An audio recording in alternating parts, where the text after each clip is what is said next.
tal? ¿Cómo les va? Muy buenas noches. En virtud de los acontecimientos que son, como decimos, de dominio público, esto es la tragedia ocurrida al caer un helicóptero militar en Palermo. El programa comienza un poquito más tarde porque CBN está cubriendo en directo este episodio que desde luego genera luto y también preocupación porque se ha producido en pleno centro de la capital y casi por obra de un milagro la tragedia no ha sido mayor. De todas maneras es bastante importante el número de víctimas, como ustedes han escuchado, nada menos que 10 muertos. Sean ustedes muy bienvenidos. Comienza la emisión de este día martes 8 de octubre de 1996 en un programa de cable o de televisión por cable que va a estar hoy dedicado en su totalidad, el tiempo que nos resta, a dos hombres pensantes en una Argentina en donde lo pensante no parece estar exactamente a la orden del día. Invitados para este programa el doctor Félix Luna y el doctor Aldo Ferrer.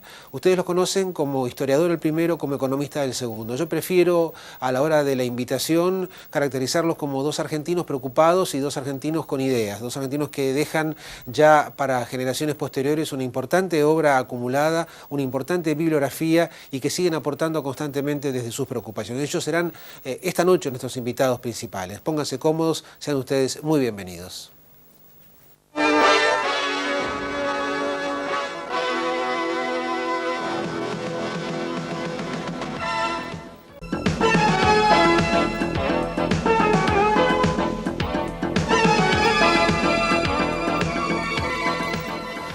Una muy breve pausa editorial antes de comenzar la entrevista con el doctor Luna y el doctor Ferrer para debatir cuestiones que son de, yo diría, acuciante actualidad. El presidente ha hablado esta noche, lo ha hecho a través del canal oficial para propulsar o para impulsar o para prometer algunas medidas que tiendan a atenuar la sensación de inseguridad y de imprevisibilidad y sobre todo de impunidad que se han apoderado de sectores nada desdeñables de la opinión pública argentina. A propósito de una serie de incidentes que en las últimas horas están de algún modo tomando como denominador común la problemática del llamado contrabando de oro o mafia del oro y sobre todo conectado con eso, pero también con entidad propia, las revelaciones clamorosas y muy preocupantes sobre el ingreso masivo al país a través de una verdadera aduana paralela de mercadería por valor superior, se estima a los 10.000 millones de pesos, hay razones de sobra para formularse algunas preguntas y sobre todo para formular algunos interrogantes que apunten a lo que habrá de ser el futuro inmediato del país en materia de seguridad jurídica en particular, y sobre todo en materia de un debate que sería necesario ir dando ya mismo. Uno de ellos, al que invito a preguntar, tiene que ver con una de las afirmaciones que este gobierno hizo desde un comienzo. Vale la pena pensar sobre eso. ¿Cuál es el costo de la justicia que está enfrentando en este momento de manera emblemática el doctor Pablo Lanuse? Permítaseme hacer una muy breve nota al pie de página. Ustedes recordarán que el decálogo oficial de este gobierno era que la corrupción desaparecía toda vez que el Estado se achicaba. En una palabra, la ecuación era sencillamente privatización igual eliminación de la corrupción. Estamos viendo que esto no es así. Que si bien es cierto que en el centro del aparato del Estado había un foco importante de corrupción en gran medida generado por la falta de controles y por la falta de seguimiento típica de la empresa privada, la eliminación de casi la totalidad de las empresas públicas, la venta de ellas, su privatización, en un país que ha cambiado su rostro completamente, de ninguna manera se ha convertido en sinónimo de honestidad. Porque tenemos el fenómeno de la corrupción hoy día enquistado en el alma de la sociedad argentina, incluyendo desde luego a la empresa privada. Los fenómenos de los últimos días vienen a demostrar que no era cierto ese reduccionismo del presidente según el cual privaticemos que después todo va a ser mejor. Hemos privatizado y la Argentina de pronto en algunos sectores está demostrando que el costo de la justicia es muy alto, dicho de otra manera, que los fenómenos de corrupción, aduanas paralelas, una de ellas, la aduana de Buenos Aires, la aduana central del país, ha sido intervenida esta misma noche, atestiguan que la cuestión era bastante más compleja, que acá había reduccionismo porque acá había una simplificación ideológica, acá había un fundamentalismo ideológico. Se nos quiso convencer durante años que todos los males eran del Estado y que todo lo que era privado era por naturaleza virtuoso. Bueno, pues bien, no es así. Hay una letanía que se reitera una y otra vez. Ahora estamos los periodistas ocupándonos de Pablo Lanuse, de la familia de Lanuse, martirizada por esta expresión tan bárbara de la agresión a la gente, la aparición de fenómenos de tipo mafioso en la sociedad argentina, puñales, cuchillos, navajas, cuerpos marcados. ¿Qué es esto? ¿Qué es esto? Es una pregunta que uno debiera hacerse. Se la hacía hace algunas décadas Ezequiel Martínez Estrada. ¿Qué es esto? ¿De dónde ha sacado la Argentina la aparición de esta barbarie que aparte, y lo que es mucho más agravante de la situación y mucho más agraviante para la condición humana, trabaja con una total impunidad, a la luz del día y exhibiendo un conocimiento de los movimientos de la gente supuestamente custodiada por el Estado que verdaderamente llama la atención? Bueno, acá hay otro elemento para pensar, otro elemento para reflexionar.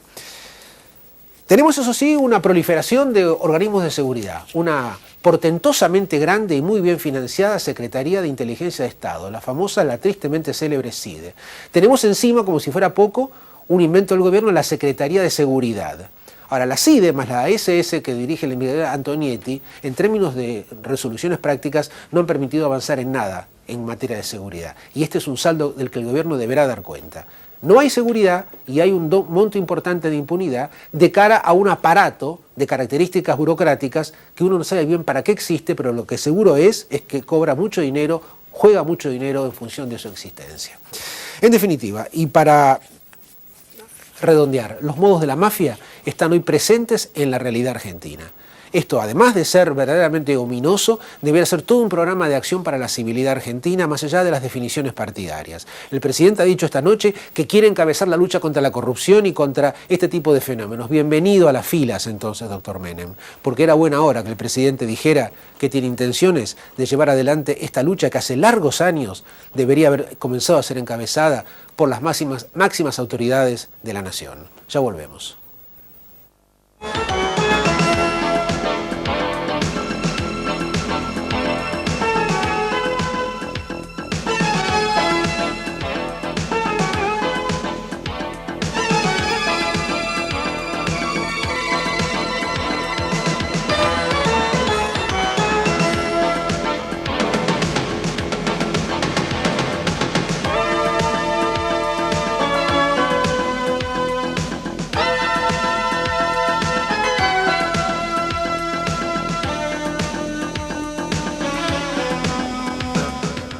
Me pareció que una manera adecuada de presentar a nuestros invitados, el doctor Félix Luna y el doctor Aldo Ferrer, era, de un modo muy acorde con lo que ha sido su trayectoria, mostrarles a los televidentes, algunos son muy jóvenes y quizás no tengan una debida noción de lo que es el trabajo intelectual acumulado en décadas, parte de lo que ha sido y de lo que es el trabajo intelectual, una muy pequeña parte de los invitados de esta noche.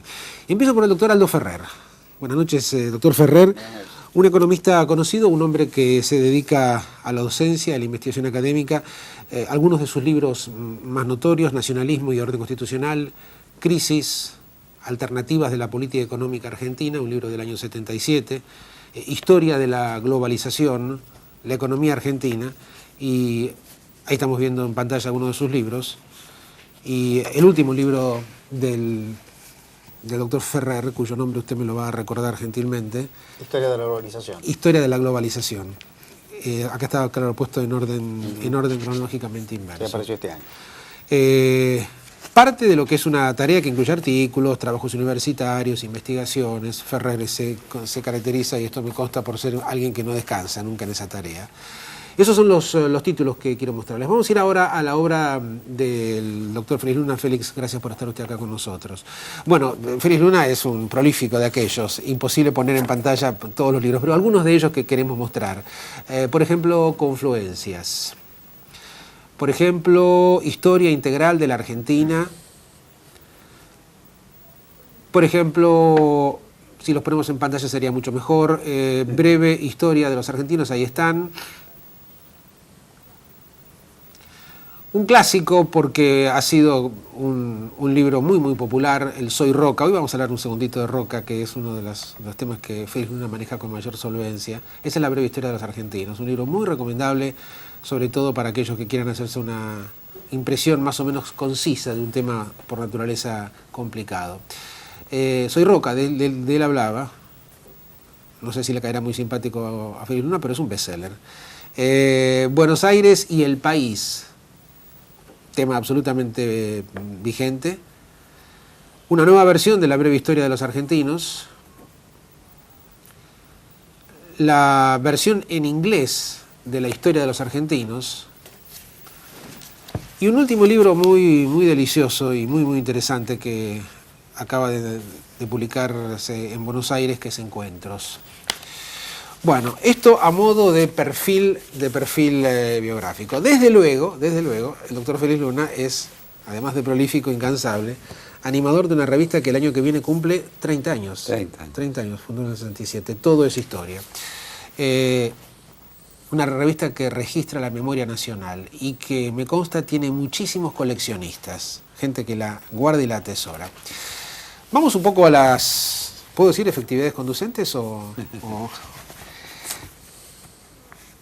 Le pregunto a Félix Luna si la sensación que se tiene desde el trabajo de historiador con estos últimos años que han transcurrido, nos aprestamos a cumplir 13 de democracia, es la de un país cíclico. ¿Es cierto que la Argentina es un país cíclico? ¿Que los ciclos históricos tienden a parecerse los unos a los otros? No, no, yo no creo en esas ciclicidades para el neologismo. Y además creo que las comparaciones en materia histórica siempre son forzadas. Porque nunca una época es igual a otra, nunca el mundo es igual a otro, nunca una sociedad es igual a otra. Se pueden forzar comparaciones, desde luego, se puede decir incluso que dado A y B generalmente ocurre C, pero la historia no es una ciencia exacta, ¿no es cierto? Es una disciplina que nos permite mirar el pasado, tratar de entender el presente a través de lo que nos ha sucedido antes, pero de ninguna manera se puede poner a hacer leyes como esta que usted está sugiriendo, Pepe, en el sentido de que la historia se repite, que las cosas vuelven a ser un poco lo mismo en algún momento. La naturaleza humana sí, es la misma. El ansia por el poder sí es el mismo. La política como lucha y como confrontación es la misma en su esencia, aunque cambian los procedimientos, los personajes, etcétera, ¿no? Luna, ¿perdieron vigencia en la Argentina estas famosas líneas que, al menos en mi época juvenil, eran prácticamente el pan nuestro de cada día? Las líneas históricas, hablaba de San Martín, Roca, Irigoyen, Perón. Sí. Hoy es un ejemplo del reduccionismo con que a veces se trata la historia. Por supuesto que cualquiera puede hacer o inventar una línea histórica con 3 o 4 personajes, del mismo modo que cualquier persona más o menos informada en historia puede interpretar todo el proceso histórico argentino como manejado por los ingleses o los masones o los jesuitas o los rubios, ¿no? O la gente con uñas encarnadas, por ejemplo. ¿No es cierto, Valdo, que podría hacerse una cosa así? Sería divertido y sería hasta atractivo, pero no sería verdad seguramente, ¿no? Le pregunto a Aldo Ferrer, hace muy poquitos días, un par de semanas, en algún medio, ahora no recuerdo, pero no tiene mucha importancia, vale la pena la anécdota, se publicó un resumen de una publicación periodística en los Estados Unidos, en donde se le pedía a un conjunto de periodistas que imaginara las 20 ciudades claves del mundo a fines del siglo XXI, y ciudades capitales. ¿Cómo sería la Buenos Aires de fines del siglo XXI? Y realmente me recorrió un frío por la espalda, porque lo que se decía era que sería un país productor de excelente carne vacuna y de excelentes productos del campo. Más que frío por la espalda, doctor Ferrer, lo que me agarró fue una especie de terror metafísico. Yo sé que usted no cree que acá hay fatalidades, que los países pueden cambiar y de hecho han cambiado, pero desde el exterior o desde los centros neurálgicos de la economía mundial se sigue pensando a países como la Argentina como de un grado de especialización del que no pueden zafar nunca? Bueno, yo creo que la Argentina ha hecho bastante para confirmar esa imagen. En primer lugar, una estimación a 100 años vista es absolutamente irrealista, ¿no es cierto? Pueden pasar tantas cosas en el mundo y en la Argentina. Pero yo creo que nosotros hemos dado una serie de señales para indicar que nos cuesta salir de un cierto tipo de estructura económica y de perfil, es decir, esto no se le ocurriría a nadie decir algo respecto, por ejemplo, de Corea o de Taiwán o de países que han crecido de una manera vertiginosa en los últimos 30 o 40 años. De tal manera que yo diría que nosotros, el comportamiento del país en aspecto económico y en algunas otras materias, transmite esta imagen de un país con dificultades para cambiar una cierta realidad. ¿De qué manera, reversible o no, o irreversible, Mercosur modifica la historia económica argentina? Yo creo que es un dato de una enorme trascendencia. porque... Le pregunto, discúlpeme una interrupción, Ferrer, porque yo entiendo que hay un gran consumo retórico de Mercosur. La gente se llena la boca con Mercosur, excepto un reducido grupo de burócratas importantes, especialistas, periodistas, pero en términos generales para la sociedad civil es un tema que, bueno, sí, Mercosur, pero ¿cómo modifica? ¿Rectifica? ¿La Argentina va a ser diferente en Mercosur que fuera de Mercosur? Va a ser diferente de todas maneras porque se ubica en un mercado mucho más amplio, de 200 millones de personas, 12 millones de kilómetros cuadrados, un producto total del orden del $1 billón, con una base económica y de recursos naturales muy importantes, de tal manera que la existencia del Mercosur ya está produciendo consecuencias, una expansión fuerte del intercambio y demás. Ahora, ¿qué es lo que vaya a dar en definitiva esta apertura? Depende de muchas cosas y esencialmente de lo que hagamos nosotros, porque hay una relación crítica que es la relación Argentina-Brasil. Brasil tiene una línea histórica, industrialista, de cambio técnico, de búsqueda de un espacio en el mundo a partir de su propia transformación. Y nosotros tenemos muchas ambivalencias. Si nosotros no superamos esas ambivalencias y compartimos con Brasil y con los otros dos socios y los que se van a incorporar un proyecto común de desarrollo humano, de integración, de desarrollo industrial, de cambio técnico, es decir, de asumir mayor comando sobre nuestro propio destino, entonces la relación va a ser asimétrica en el Mercosur. Ambivalencia quiere decir que hay dos almas confrontadas y casi simétricamente enfrentadas. ¿Cuáles son esas dos almas, Ferrer? Digo, cuando un país es una cosa y también es la otra, ¿qué dos cosas somos? Yo tengo la impresión que Argentina ha tenido dificultad en su desarrollo histórico de asumir su identidad nacional y un proyecto de constituir una economía industrial avanzada, integrada, como pudo haberlo hecho en función de su potencial de recursos humanos y naturales.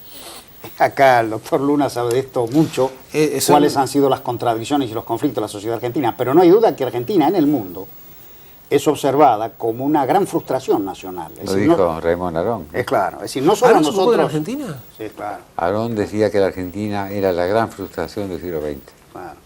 Qué palabra, qué expresión tan fuerte, tan cargada, ¿no? Realmente, sí. Esto lo decía también Samuelson, un eminente economista americano y premio Nobel, que dando un ejemplo de cómo se equivocan los economistas, él decía hace algunos años que después de la guerra, él pensaba que Argentina era uno de los países con más futuro y que él lo veía a Argentina a fin de siglo como una de las economías industriales avanzadas.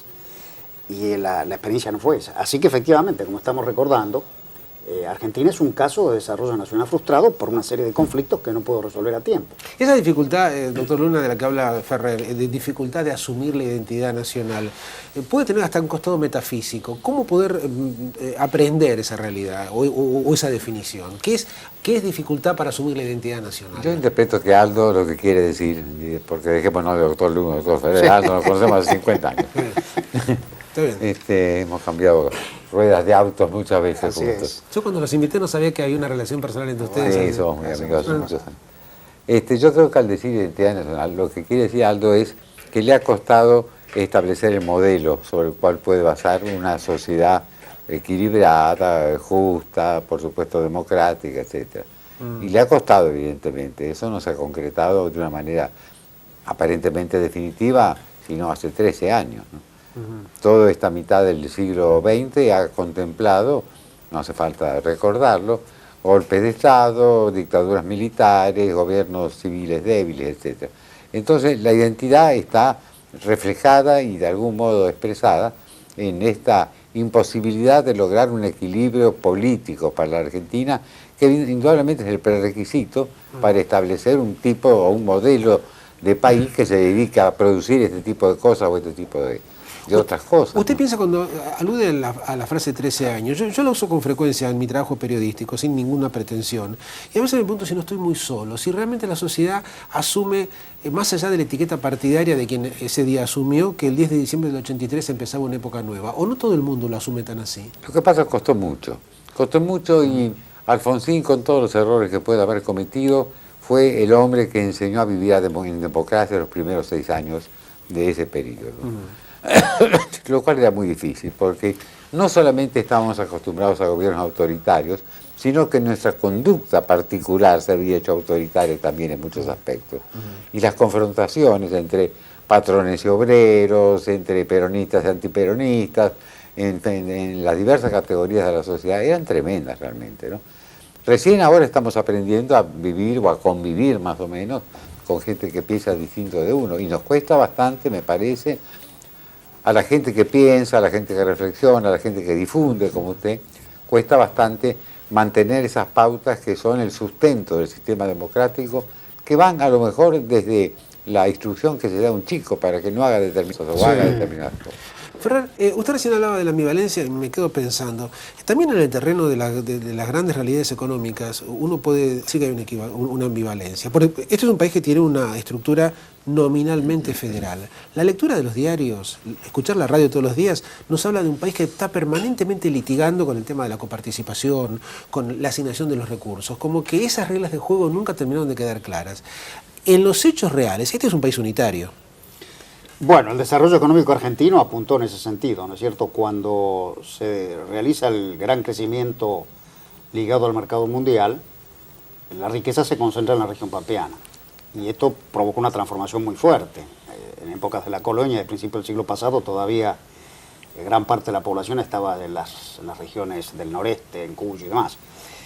La riqueza se concentra acá y después, cuando comienza el proceso de industrialización, después del 30, dónde estaba el mercado, dónde estaba el puerto, donde venían las materias primas, se produce una nueva concentración, de tal manera que las tendencias del desarrollo argentino fueron unitarias, de concentración del poder en la región pampeana, en el puerto, y nos ha costado mucho rectificar esto. Algunas cosas se han logrado, algunas zonas del interior han tenido un cierto Pero el genio argentino es federal. Pero exactamente. ¿Es cierto? El impulso, sí. La tendencia, no, claro. La raíz argentina es federal, no hay duda. Ahora, esa es la contradicción, esta es la ambivalencia. ¿Y cómo procesar esas tensiones cotidianas? Porque uno ve el gobernador que baja a Buenos Aires para solicitar determinado monto de coparticipación. O sea, este estado casi yo diría endémico de menesterosidad, ¿no? De estar en estado de necesidad permanente. Claro, depende también del tipo de provincia de que se trata. Hay provincias que más o menos se autoabastecen, manejadas honradamente y con una buena asignación de recursos, y otras son permanentemente mendigas ante Buenos Aires. Mientras esto ocurra, claro que no va a haber federalismo. Y casualmente, en este momento que estamos viviendo con la Constitución de Buenos Aires como ciudad autónoma, ¿cambia, Luna, de algún modo la historia argentina en ese punto? ¿Se reformula la relación? Puede cambiar mucho en este sentido. En 1823-24, cuando el gobierno de Martín Rodríguez en la provincia de Buenos Aires, separada del resto del país, quiero decir, se hizo lo que se llamó en ese momento la feliz experiencia. Porque Buenos Aires, por supuesto que con las rentas de aduana, que ahora no aplicaba a objetivos nacionales, sino que los gastaba ella, la provincia de Buenos Aires, en sus propias cosas, pudo instalar una legislatura permanente, hubo un diarismo interesante, se instaló la universidad, sancionaba presupuestos anuales, en fin, hizo una feliz experiencia que se suponía que iba a transmitirse a las otras provincias y que las otras provincias iban a imitar. Yo creo que podemos estar en vísperas de una feliz experiencia en la ciudad de Buenos Aires, con un estatuto que, dejando de lado ciertas exageraciones que incluye también muchas formas de control y de participación popular. Que son inéditas, ¿no? Que son inéditas, efectivamente, y que se ponen en movimiento y trabajan como deben trabajar, bajo una administración honesta y responsable, como creo que va a ser la de la Rúa, pueden dar un ejemplo a las provincias y pueden convertir incluso al gobierno de la ciudad de Buenos Aires en un testigo, en un referente hasta molesto para ciertos tipos de otras autoridades. Una muy breve pausa. El doctor Félix Luna, el doctor Aldo Ferrer, vamos al flash informativo desde redacción con los acontecimientos de último momento y ya retomamos el diálogo.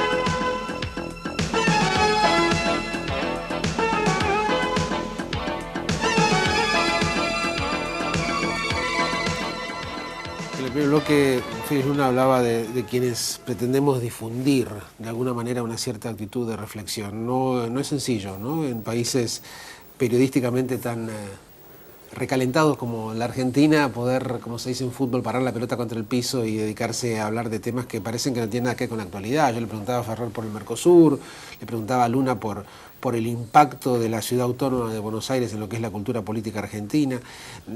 Después, y al cabo de una bibliografía tan importante como la que usted ha entregado a la sociedad argentina, Luna, ¿cree que hay etapas cerradas de un modo irreversible, al igual que sucede en los países que han madurado más? ¿Es imaginable, por ejemplo, que volvamos a debatir casi desde la confrontación cívica entre bandos irreconciliables el valor de ciertas etapas? Es inimaginable ahora, pero puede ocurrir. No digo que puede ocurrir ahora. Quiero decir que la naturaleza humana es siempre la misma. La lucha por el poder también tiene momentos muy álgidos, lo dijimos antes. Y de pronto nos encontramos que podemos retroceder 30, 40, 50 años en cuanto a la ferocidad de los confrontamientos, los enfrentamientos que se hacen, ¿no? Yo creo que en ese sentido no hay que ser nunca demasiado optimista, hay que seguir trabajando, sí, para que las cosas anden bien, pero nunca hay que dejar de lado la posibilidad de que retrocedamos a una etapa como esta. Por ejemplo, la temperatura del nacionalismo argentino, cuando uno imagina los puntos a los que llegó, el nacionalismo en sus muy diversas acepciones, se ha reducido. El fenómeno de la globalización también afecta a la posibilidad de imaginar mitos nacionales demasiado omnipotentes. Los hace más difíciles, evidentemente, pero no sabemos si en una de esas puede estallar de pronto un sentimiento xenófobo realmente muy negativo. No sabemos si puede estallar una lucha por divisas como la que ocurrió entre unitarios y federales, por ejemplo, para poner un ejemplo muy burdo, ¿no? O sea que aunque parezca inimaginable, tampoco uno lo debe descartar. No, claro, no debe descartarlo. Debe, eso sí, tratar de luchar dentro del campo que le corresponde a cada uno para que las cosas anden mejor cada vez, ¿no? Dentro del espíritu democrático, una sociedad pluralista, tolerante, etcétera. Pero uno ve de pronto lo que pasa en Afganistán y dice, pero puede ser que esto esté pasando en 1996.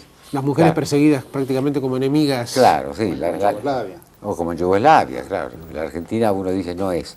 Sí, también nosotros decíamos en 1966, sí, no, la Argentina no es Chile. Es importante lo que dijo Yugoslavia, porque una de las cosas que los europeos decían, yo veía, por ejemplo, a revistas muy cultas francesas cuando hablaban de Sarajevo y de Bosnia, y decían, esto es en Europa, pero ¿y qué pasa con Europa? Hace 50 años Europa fue el continente de los campos de concentración.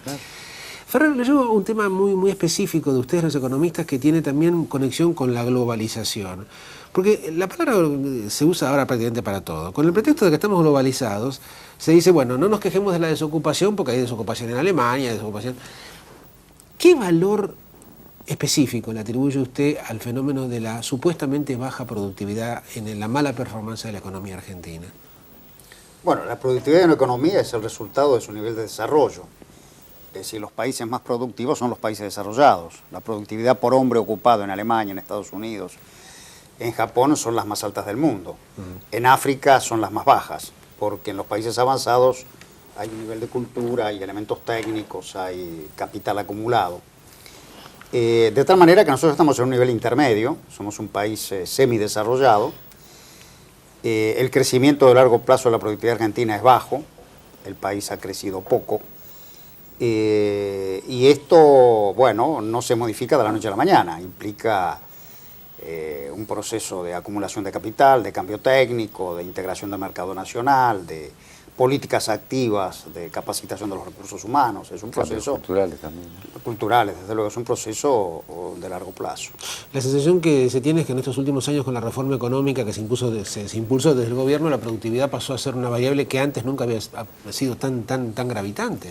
Bueno, ha crecido mucho menos en los últimos años que lo que se registró, por ejemplo, en la década del 60, hasta mediados de la década del 70. Sin duda, y cuando uno observa lo que está pasando con la productividad en este momento, advierte que hay una fractura, como en el conjunto de la economía. Hay sectores que se han modernizado rápidamente, algunas empresas que se han privatizado, el sector de telecomunicaciones, sobre todo aquellas empresas en las cuales el cambio técnico es muy rápido, ciertamente en el sector de telecomunicaciones. Sí. En algunas otras empresas, en el sector petrolero, con el achicamiento de los planteles y demás. ¿Y en el campo, Aldo? ¿Cómo? ¿En el campo? En el campo también. En el campo ha habido un proceso de crecimiento importante en algunas áreas. Con la importación de tecnología, un proceso acumulativo de largo plazo. Yo creo que en el campo, como dice acá Falucho, se ha producido, es decir, hay una evidencia de aumento de la productividad y no es de ahora. La creación del INTA, en la década del 50 ha habido un cambio de tendencia. Bueno, pero lo que está pasando ahora es que en algunos sectores, donde se ha concentrado la modernización, hay un aumento de la productividad, pero en el conjunto de la sociedad, las pequeñas y medianas empresas, muchas economías regionales, el sector de servicios, allí hay un atraso. Entonces yo diría que en conjunto la productividad promedio de la economía no se está comportando bien. Usted lo advierte, por ejemplo, en el sector servicios. Hay un proceso de gran modernización en los supermercados, en ciertas redes muy avanzadas, pero el grueso del sector intermediario tiene muchos problemas. De tal manera que este es un rasgo de una economía que no anda bien. Los países que andan bien son aquellos en los cuales la productividad se difunde en el conjunto del sistema, que el conjunto de la sociedad y del aparato productivo se incorpora al cambio técnico, a la acumulación, a la expansión de los mercados. Cuando las economías se fracturan, se forman sistemas de enclave. Un sector moderno en el cual se concentra la acumulación, el cambio técnico, incluso la inserción internacional. Y el grueso de la sociedad que se queda al margen. Este es un tipo de estructura que no es buena desde el punto de vista del desarrollo económico, no es buena desde el punto de vista social, ni es buena para la democracia. Porque ciertamente si el desarrollo no abarca el conjunto de la sociedad, no se crean condiciones sólidas para que la gente se sienta comprometida con la libertad y con la democracia. Yo les invito a hacer un punto pero un punto seguido, no un punto y aparte, para intentar una mirada. Uno vuelve de Europa o de Estados Unidos y encuentra con que hay una serie de debates en curso, muy apasionantes, más allá de que haya gobiernos socialdemócratas o conservadores. Por ejemplo, el debate sobre la tecnología. Los países de economías más maduras, países capitalistas de economías maduras, están intentando pensar qué hacemos con la tecnología que cada vez más nos deja gente sin tarea. ¿Cómo asociar? Yo no sé si esto es el debate para un historiador, un hombre como Félix Luna que piensa la historia, pero me gustaría conocer su opinión. Este desafío de la modificación de las normas de trabajo que cada vez hace más redundante la presencia de la gente, ¿es una batalla perdida? No sé, yo en esto no tengo mayores elementos, pero intuyo que todo debe hacerse para el hombre, ¿no? La economía, el tipo de producción, todo debe estar, sujeto a quien debe ser precisamente beneficiario de todo eso, que es el hombre, el ser humano, ¿no? No entiendo una economía que se haga para que los números cierren bien y mientras tanto el 17% de la población no tenga trabajo. No entiendo eso, no entiendo una economía que se pueda manejar a base sí de robots, pero que desde luego no pueden ser miembros de un sindicato, ¿no es cierto? Pero tampoco pueden comprar los productos que fabrican ellos mismos. Así que creo que sobre esto, no sé si habrá una revisión o si los hechos impondrán en algún momento decir, paremos un poco, ¿no? Tampoco estoy a favor de, de esos métodos que se usaron en los principios de la Revolución Industrial, cuando los artesanos quemaban. Había toda una corriente de pensamiento, ¿no? Los que quemaban máquinas. Las máquinas, claro, pero es un error pensar que el progreso técnico es la causa del desempleo, porque cuando hay aumento de la productividad, estábamos hablando de eso antes, aumenta el poder adquisitivo de la gente y se generan fuentes alternativas. Es decir, lo clásico, es decir, lo típico del desarrollo, lo característico del desarrollo económico, es que la gente produce más con menos demanda de mano de obra, pero lo más que gana, el mayor ingreso lo gasta en otras actividades, de tal manera que se generan nuevas fuentes de empleo. Yo diría que hay una situación crítica en el sistema internacional de baja tasa de crecimiento y de hegemonía de políticas conservadoras que están impidiendo resolver una serie de cuestiones que el mercado por sí mismo no resuelve. Y el capitalismo, que ha demostrado históricamente ser un sistema de un formidable potencial de crecimiento, está atravesando una etapa difícil por este problema del desempleo, las fracturas que se están produciendo en el sistema internacional, cada vez ricos más ricos y cada vez pobres más pobres. Pero también lo característico del sistema capitalista es la capacidad de dar respuestas. En la década del 30, en medio de una crisis espectacular, surgieron nuevas ideas, nuevas políticas, se enfrentaron las ideas ortodoxas tradicionales y se inició la fase de crecimiento más intensa de la historia. Es decir, el periodo 1945, 1970, 75, es el periodo de la historia de mayor crecimiento en la historia mundial y sobre todo en los países industriales. A partir de aquellas políticas. Yo tengo la impresión de que estamos en vísperas, y está sucediendo incluso en el debate económico en los Estados Unidos. La libertad de expresión, que es por supuesto una condición fundamental de la democracia, hace que estas ideas surjan, se discutan y por ahí se apliquen. Si a Rubén le costó mucho imponer el New Deal, pero evidentemente el New Deal fue una forma de superar esta tremenda quiebra. Pero perdón, ya que usted lo menciona, Roosevelt, es curiosa digamos, la convergencia de pensamiento. Yo estaba pensando cuando escuchaba a Ferrer en esta última parte, en una frase que me quedó muy registrada de la época de Carter, cuando hablaban los estudiosos de la era de las expectativas limitadas. Era una época en que se decía, bueno, no generemos mayores mitos porque las posibilidades son realmente muy, muy reducidas. Y la pregunta que me hago de cara a la famosa globalización es, el mito de un país que puede industrializarse en un mundo donde están las cartas ya tan entregadas, ¿se sostiene? ¿O vamos hacia un mundo de nichos y de especializaciones en donde guste o no guste, lo que se puede hacer es exactamente aquello que permiten los players, como se les llama ahora, los principales jugadores permiten hacer? Bueno, este tema de la globalización es una cuestión, como usted menciona, que está de moda hoy, ¿no es cierto? Y hay hechos reales y hay también una gran exageración e intereses muy puntuales. Los hechos reales son la revolución informática, la expansión de las corporaciones transnacionales, los mercados financieros, la expansión del comercio mundial. Lo ideológico es la suposición de que los estados nacionales han desaparecido, que hoy las decisiones se toman a nivel transnacional, que ya los países no tienen capacidad de decidir su destino. Suposición, dice usted. Es una suposición, sí, este es el supuesto. Hay una visión fundamentalista de la globalización que yo creo que refleja los intereses de los sectores transnacionalizados, que delegan en el plano mundial cosas que antes se decidían en el plano interno. Esto es una gran exageración, porque al fin y al cabo, para darle algunos pocos datos, más del 80% de la producción de todos los países, este es el promedio, se vende en los mercados internos. Más del 95% de la inversión en el mundo se financia con ahorro interno de los países. 8 o 9 de cada 10 trabajadores en el mundo trabajan para sus propios compatriotas, de tal manera que hay sin duda una dimensión transnacional, pero hay una dimensión interna que está presente. Y los países que tienen éxito son aquellos que son capaces de participar de lo transnacional, afirmando su propia identidad. El caso de Japón, de Corea, de Taiwán, de otra serie de sociedades que han expandido fuertemente su comercio, pero que lo han hecho a partir de la integración de su mercado interno, de la defensa de su industria, de su tecnología, de la capacitación de sus recursos humanos. De tal manera que el tema de la globalización, insisto, está fuertemente cargado de mitos y de intereses, y hay que observarlo críticamente. Yo no creo que la entidad nacional haya quedado disuelta. Por el contrario, aparece ahora una búsqueda, lo mencionábamos antes, la gente tratando en este mundo global de afirmar su identidad y la capacidad de decidir. Bueno, si uno observa lo que ha pasado en Europa desde la desaparición de la Unión Soviética, realmente creo que todavía es demasiado pronto para analizar esta proliferación de nacionalidades. ¿Por qué razón los eslovacos quisieron separarse de los checos y los croatas de funcionan bien, ¿Usted cómo ve al Estado Nacional en este fin de siglo? ¿Es una idea antigua? Yo creo que no es una idea antigua. Creo que refleja sentimientos, culturas, tradiciones, raíces de gente que se siente representada por un Estado y que es muy difícil que eso se elimine.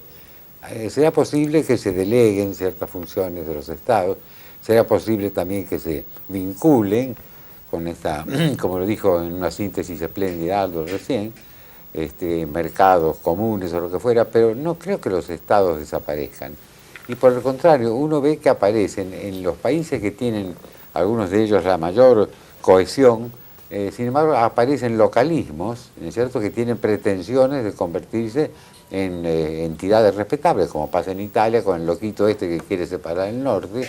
Pero que fracasó finalmente. Fracasó, pero es un dato, porque ocurrió ahora y antes no. Un tema que es muy directamente vinculado a lo nuestro. De pronto, la semana pasada aparece el fantasma de las famosas hipótesis, ¿no? Esa palabra que en la época de la geopolítica fría tanto impulsó. ¿Nuestro acercamiento con Chile es irreversible, Luna? ¿Puede este país volver? Creo que sí. Creo que sí, y es bueno. Hay un artículo precisamente en Toda esa Historia mío hablando de eso. ¿Ah, sí? De cómo el problema de los hielos continentales es la última disputa fronteriza. Y cómo los intereses comunes que se están tejiendo entre Chile y Argentina, Argentina que exporta una cantidad de productos a Chile y Chile que ha invertido una cantidad enorme de capital, hacen que ciertos fantasmas como los que planearon sobre nuestro destino en los años 70 respecto a Argentina y Chile estén totalmente desvanecidos. No pueden ocurrir ya cosas como esta. Y lo mismo pienso que pasa con Brasil. Con Brasil se desmontó todo ese recelo recíproco que existía. Uno de los ejemplos fue, por ejemplo, el tema nuclear. Hubo un acuerdo que desmontó aquel temor, ¿no es cierto? Y la rivalidad supuesta por hegemonía en Sudamérica Yo creo que esto ha dado lugar al reconocimiento de que los intereses comunes son mucho mayores que las diferencias. Claro. Yo les agradezco muchísimo. Ferrer, Luna, un poquito accidentado el programa porque fue una noche un poco complicada periodísticamente, pero bueno, me siento sereno de que en definitiva lo que pudimos ofrecer fue el sonido de dos personas pensando en voz alta. Muchas gracias. Gracias. Se termina, ¿no es cierto? Un minuto tengo. Bueno, en un minuto es muy poco lo que... la sensación de que el episodio de esta tarde en el campo argentino de polo establece ya un clima de luto muy, pero muy particular. ¿Vamos a terminar el programa? Vamos a terminar el programa. Bueno, muy bien. Muchísimas gracias por todo. Espero que la próxima vez sea un poquito mejor. Esa es nuestra esperanza de este lado. Hasta la próxima. Yo soy Pepe Liachev.